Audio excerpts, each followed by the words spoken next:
yang satu belum, dan kami punya cucu satu. Ini menjadi satu kebahagiaan bagi kami karena Tuhan sudah memberikan yang terbaik bagi kami. Ya, nama lengkap saya sudah tahu belum? Nanti kalau ketemu di jalan kan bisa panggil kan, Lily Esther. Ya, jadi kalau Bapak Ibu di rumah ya ada waktu bisa dengarkan firman Tuhan di YouTube saya yang namanya Lily Esther ya, tinggal dicari ya, Lily Esternya nggak pakai H ya, biasa ke orang Esther gitu ya. Ini Esternya biasa aja karena saya orang biasa-biasa.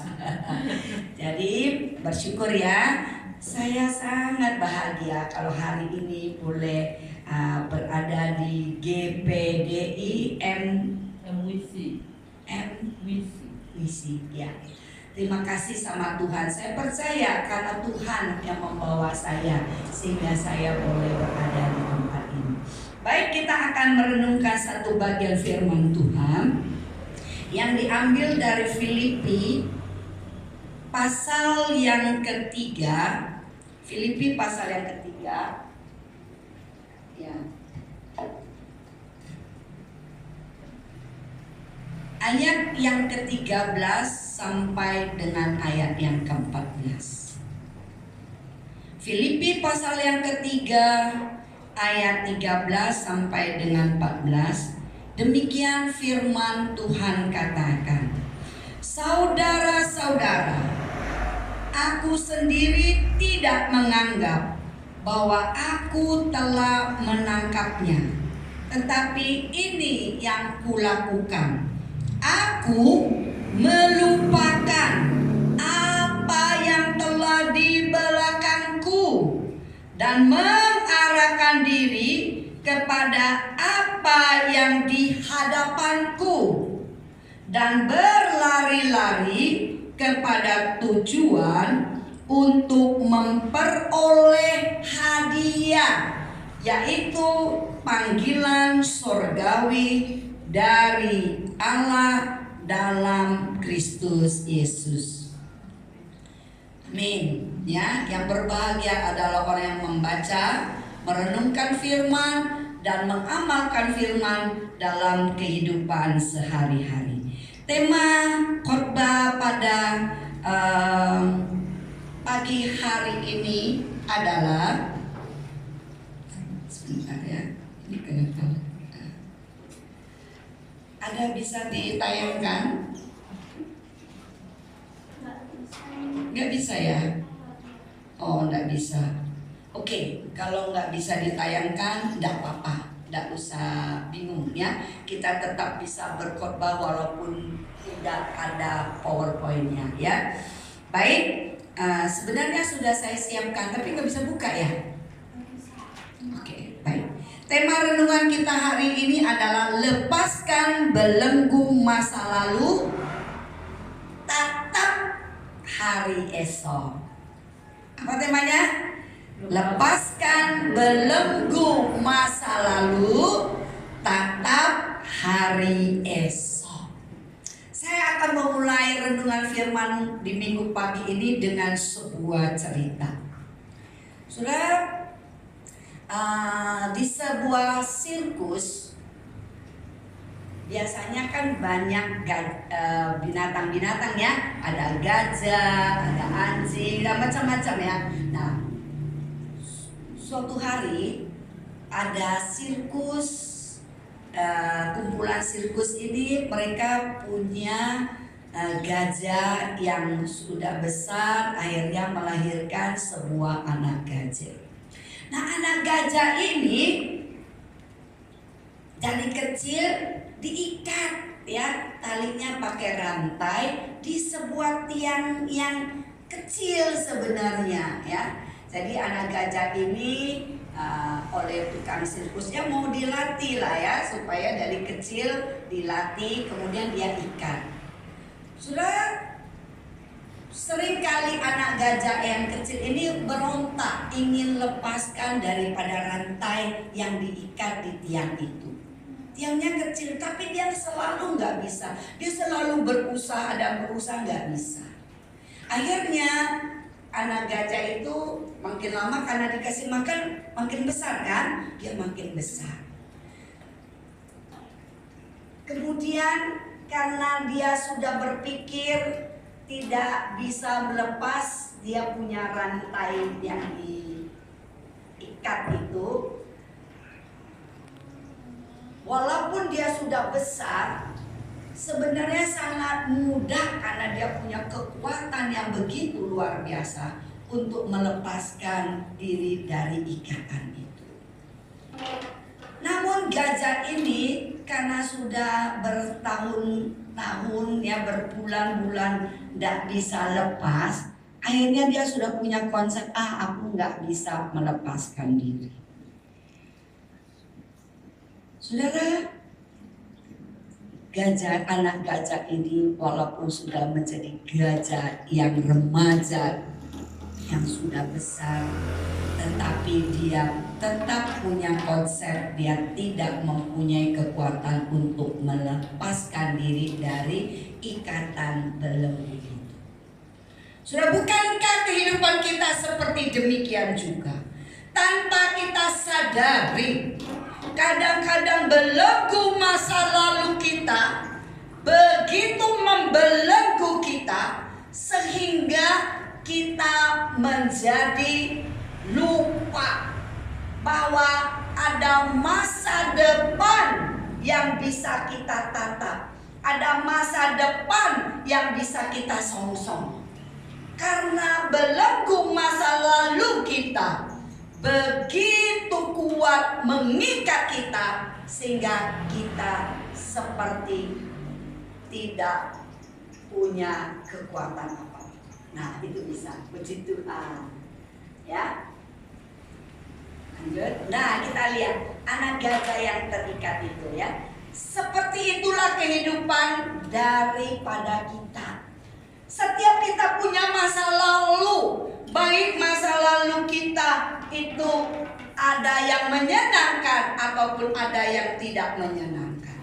Bagaimana kita melepaskan diri dari belenggu masa lalu sehingga kita punya kehidupan yang penuh harapan.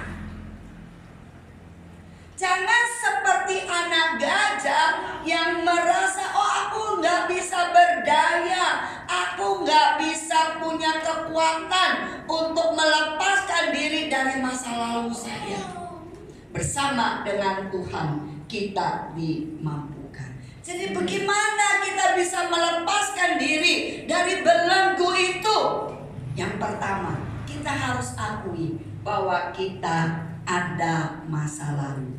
Semua kita punya masa lalu kan? Kita sudah hidup sekian tahun. Ada yang hidupnya baru 18 tahun, ada yang hidupnya 25 tahun, tapi ada yang hidupnya udah 50 tahun, ada yang hidupnya mungkin 75 tahun. Setiap kita punya masa lalu. Lalu apa yang harus kita lakukan dengan masa lalu kita? Apakah masa lalu itu bisa kita lupakan begitu saja? Bisa slide yang berikutnya. Slide yang berikutnya.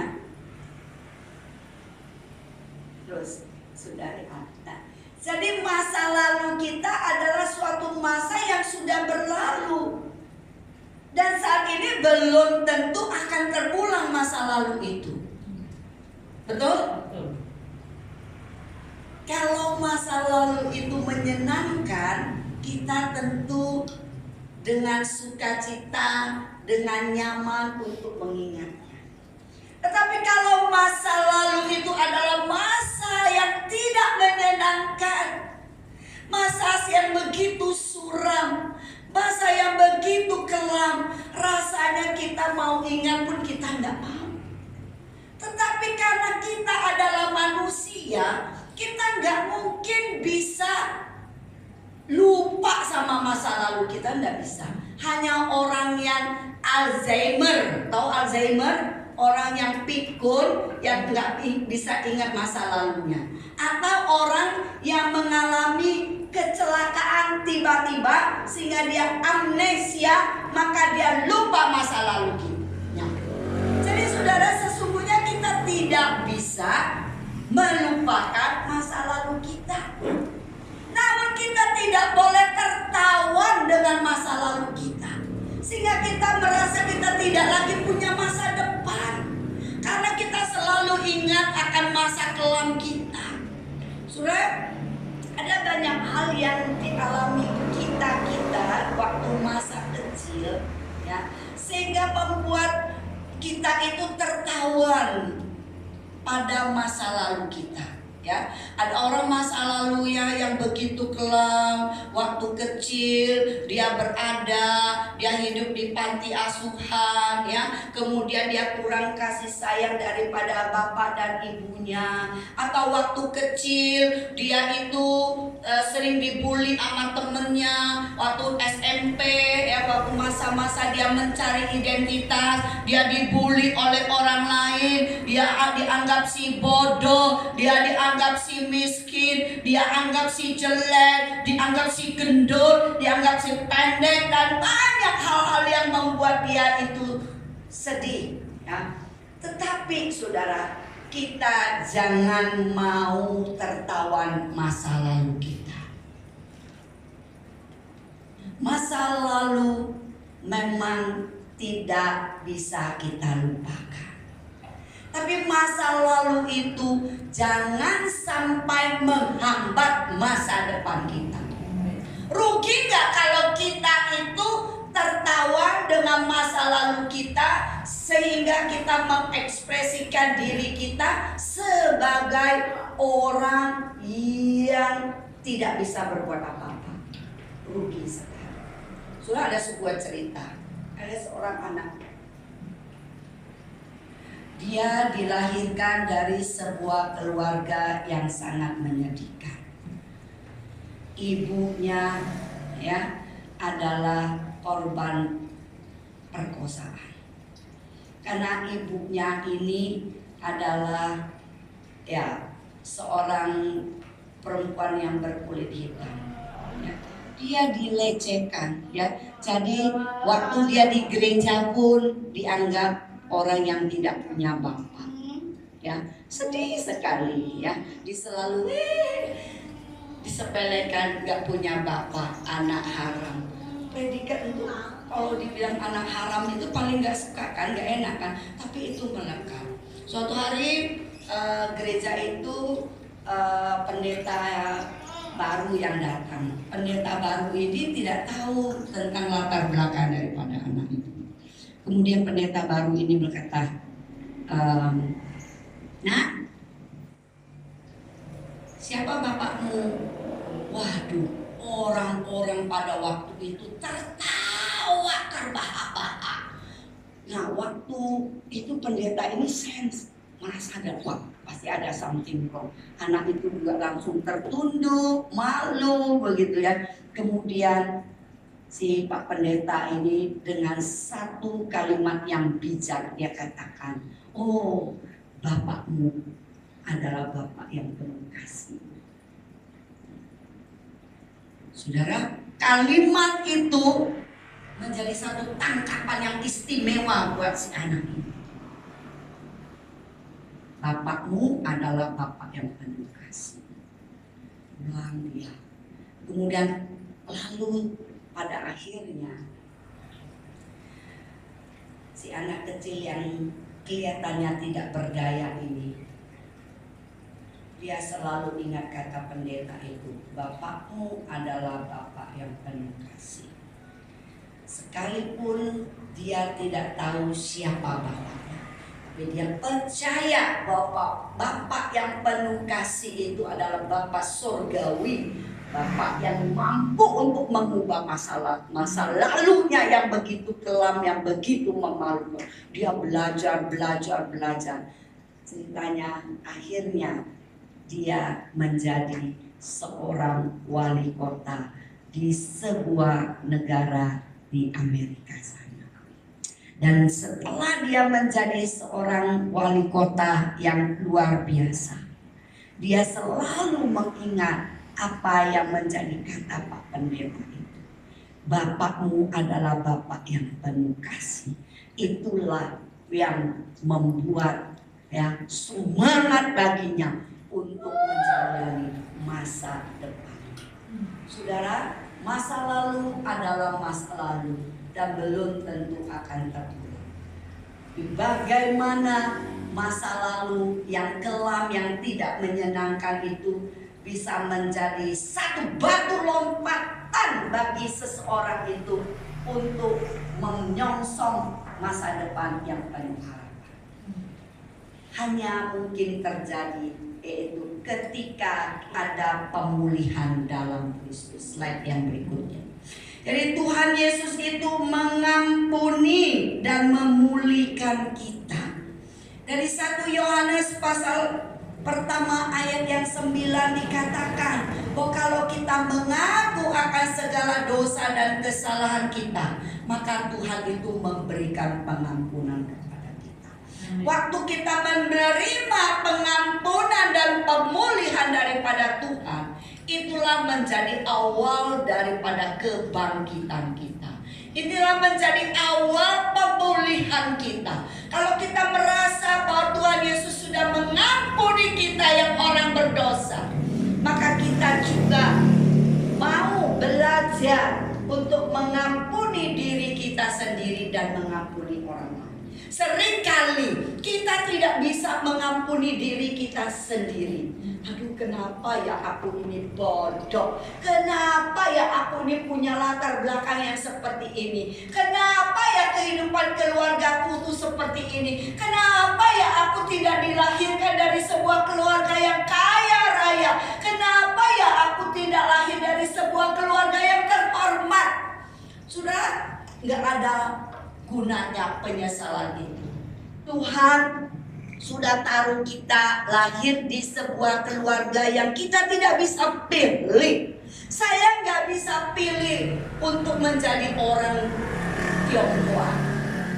Saya nggak bisa pilih kalau saya sebagai seorang perempuan. Nggak bisa pilih. Saya nggak bisa pilih untuk menjadi lahir dari sebuah keluarga yang kaya raya. Saya dilahirkan dari sebuah keluarga yang sederhana. Bapak ibu saya punya 9 orang anak. Bayangkan, saya anak yang terakhir. Bahannya udah kurang ya, jadi pendek saya. Keluarga saya yang lain agak tinggi-tinggi, saya pendek. Karena apa, saudara? Saya nggak bisa, kenapa sih aku pendek gitu? Kenapa hidungku kurang mancung gitu ya? Kenapa kulitku nggak seperti orang-orang yang lain, orang Tionghoa yang lain, tapi kulitku agak-agak sawo matang?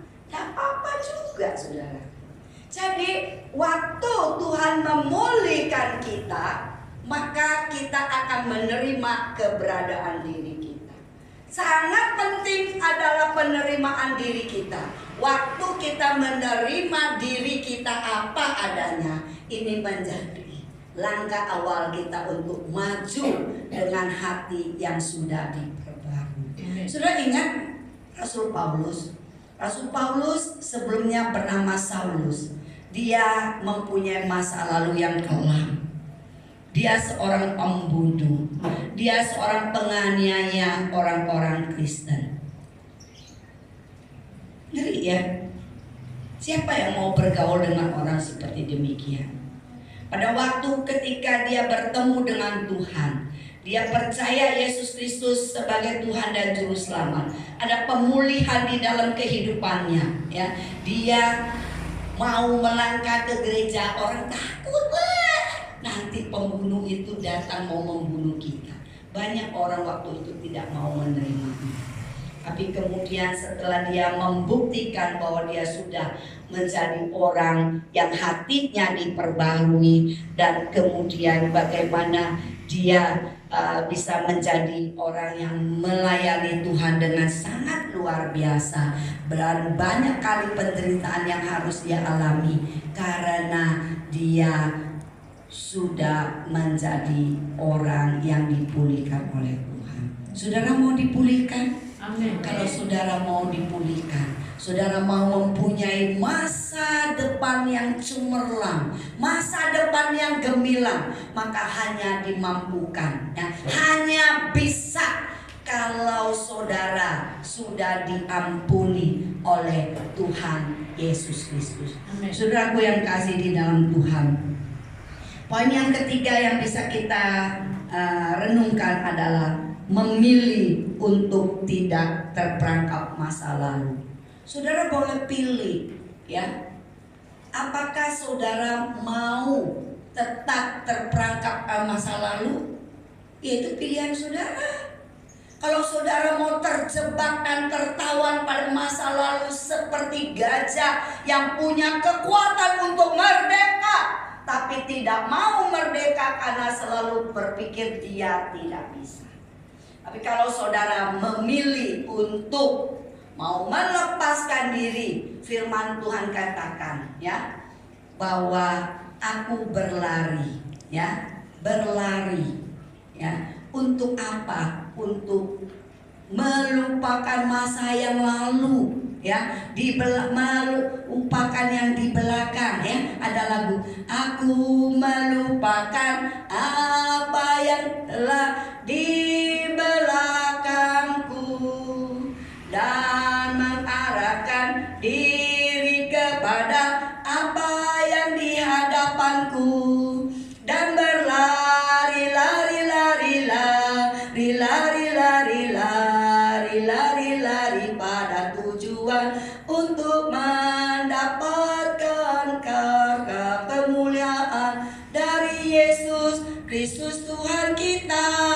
Nah, jadi saudara, ayo kita melupakan masa lalu kita, ya. Itu tidak berarti menghapus ingatan kita, namun kita bisa menjadikan itu sebagai pelajaran, ya. Dan masa lalu itu tidak lagi mengontrol akan kehidupan kita yang sekarang ini. Jadi saudaraku, seperti pelari. Saudara, ada gambaran pelari. Waktu orang melari 100 meter, ya, jarak yang begitu singkat 100 meter, boleh ditayangkan. Apakah dia lihat-lihat garis yang di belakangnya? Dia lari sambil lihat ke belakang? Enggak. Orang lari selalu cepat untuk ke depan supaya dia bisa sampai garis finish paling depan, paling cepat, ya. Dia tidak menoleh ke belakang.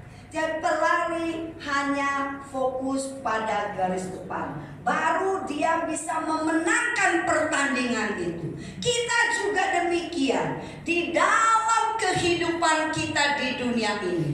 Yang sudah terjadi biarlah terjadi, tetapi kita mau, ya, mengarahkan diri kita ke arah depan, mengarahkan diri kita ke arah depan. Apa yang harus aku raih ke depan? Apa yang aku bisa lakukan ke depan?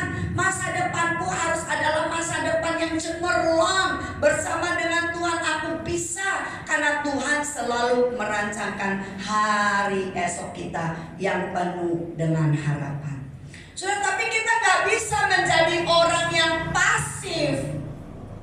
Kita harus menjadi orang yang aktif, melakukan bagian kita, punya rencana, punya tujuan, punya visi yang jelas, ya, untuk mengejar apa yang menjadi mimpi-mimpi kita ke depan. Saudara gak bakalan bisa maju kalau saudara tidak punya tujuan yang jelas. Saudara akan jalan di tempat. Tapi kalau saudara punya visi, punya tujuan yang jelas, maka saudara akan melihat karya Tuhan. Ya, saudara seperti ini, ya. Saya punya tujuan. Saya bilang, Tuhan, aku mau jalan-jalan ke Malang. Tujuan saya kan. Tapi saya bilang, di samping saya jalan-jalan Tuhan, saya mau melayani Tuhan. Itu tujuannya saya yang jangka pendek dan dalam seminggu ke depan ini. Dan apa yang saya katakan kepada Tuhan seperti demikian, karena Tuhan kita adalah Tuhan yang hidup, Dia mewujudkan dan Dia mempertemukan saya dengan hambanya Bapak Prayogo. Kami baru kenal dengan Bapak Prayogo, tapi kami sudah begitu terasa akrab. Karena apa? Karena Tuhan yang mengirimkan orang lain untuk membuat tujuan saya yang jangka pendek itu terwujud, hingga saya bisa menikmati liburan dan juga menikmati pelayanan di tempat ini oleh karena Tuhan, bukan karena kehebatan saya.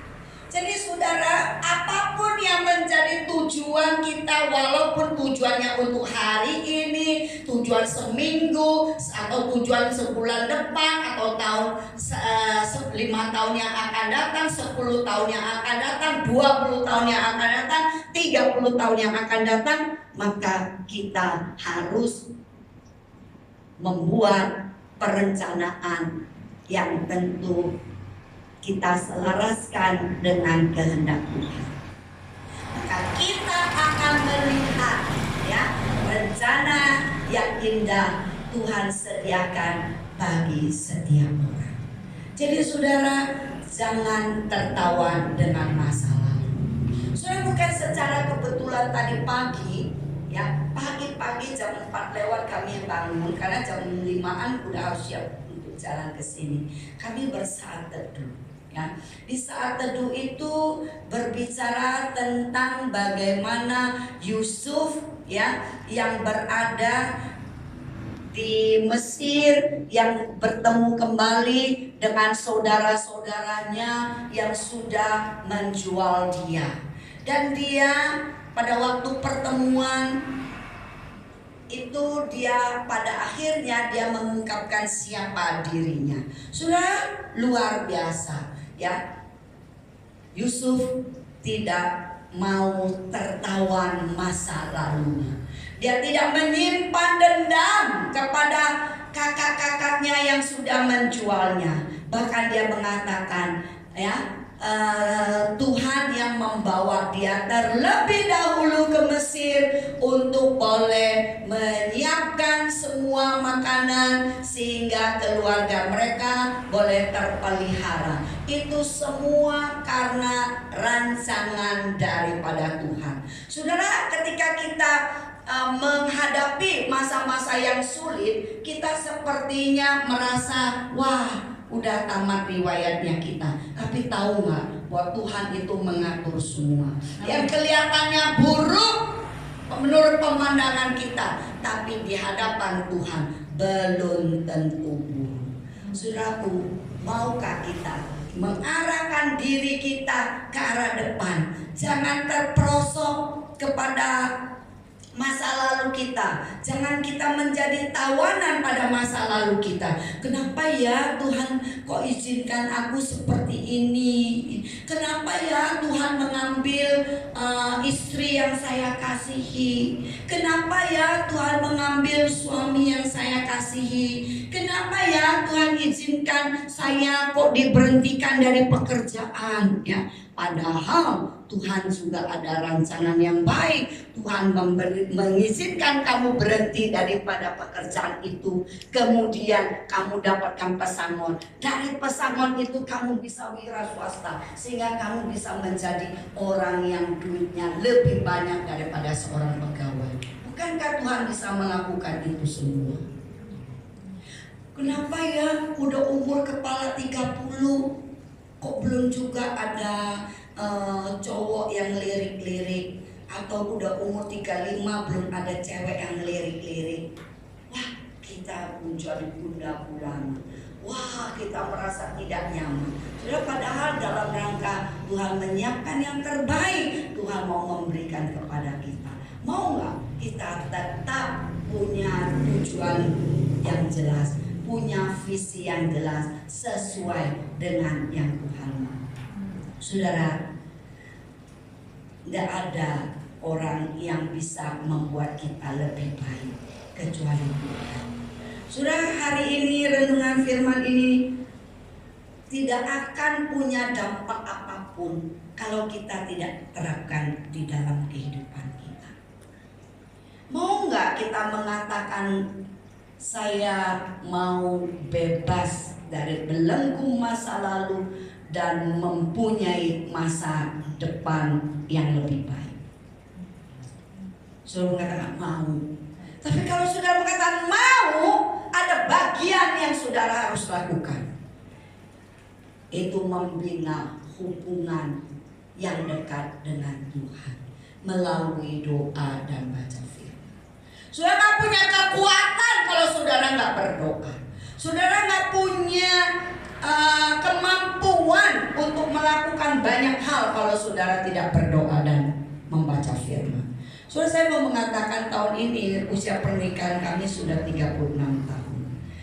Di setiap hari pagi-pagi kami selalu berusaha datang kepada Tuhan, membaca firman dan berdoa supaya kami punya kekuatan.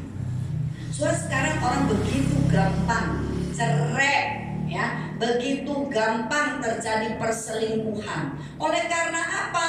Karena hubungan antar suami istri tidak terjalin dengan baik. Hubungan dengan Tuhan tidak terjalin dengan baik. Sehingga ketika dia melakukan perzinahan, ketika dia melakukan punya istri tambah satu atau punya suami tambah satu, sekarang wow, ngeri ya. Istri yang dulunya itu sekarang punya, ada loh istri bisa punya suami 2, ya. Yang suami bisa punya istri 3. Wah, tapi nggak ada di tempat ini. Di tempat ini semuanya baik-baik adanya, ya.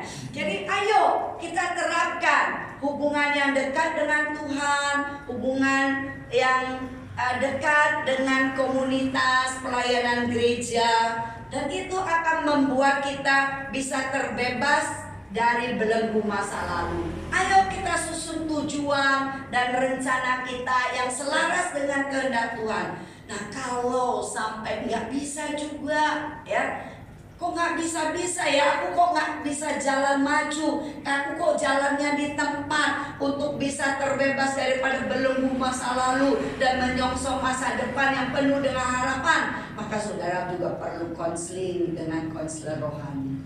Konselor rohani itu nggak harus hamba Tuhan pendeta, tapi adalah orang-orang yang rohani, yang bisa dipercaya, yang bisa memberikan arahan sehingga kita mempunyai tujuan hidup yang lebih jelas.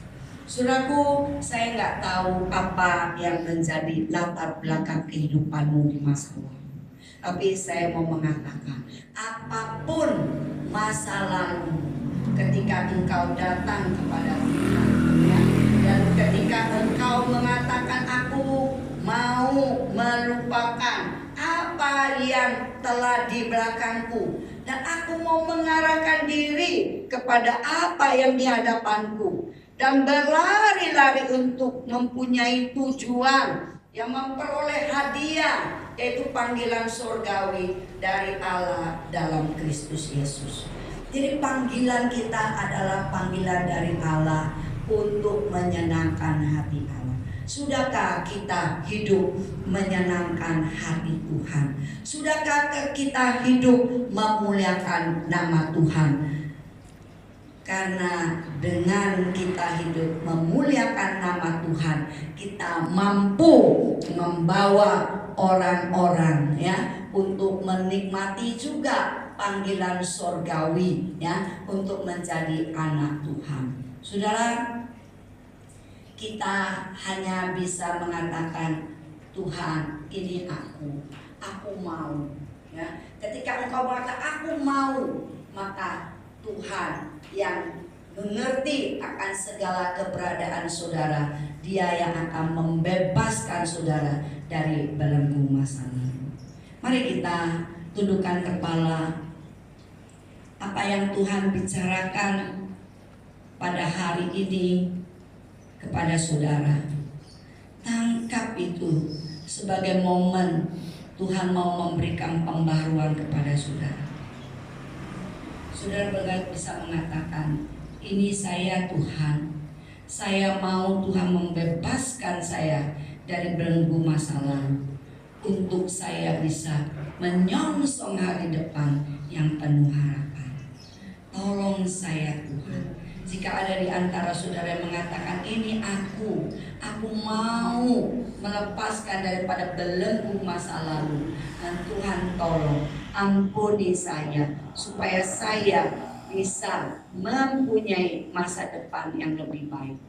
Jika sudah mengatakan ini saya, taruh tanganmu di atas dada. Tidak usah melihat ke kiri dan ke kanan.